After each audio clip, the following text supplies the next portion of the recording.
वाशिम जिल्ह्यातील डव्हा गावातील एका युवकाचा हिंगोली जिल्ह्यातील औंढा नागनाथ येथे निघालेल्या कावंड यात्रेदरम्यान 2 डीजे वाहनांच्या धडकेमध्ये दुर्दैवी मृत्यू झाला। डिग्रस कराळे फाट्यावर ही घटना घडली।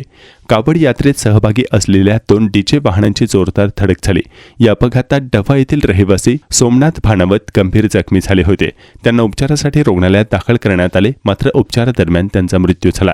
या अपघाताचा व्हिडिओ देखील समोर आला आहे। व्हिडिओमध्ये डीजेचा मोठा आवाज आणि वाहन निष्काळजीपणे चालवले जात असल्याचे दिसून येत आहे।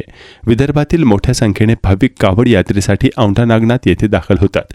अशा परिस्थितीत कावड यात्रेदरम्यान मोठ्या आवाजातील डीजे आणि वाहन चालकांचा निष्काळजीपणा यामुळे भाविकांच्या सुरक्षेचा प्रश्न पुन्हा एकदा ऐरणीवर आला आहे।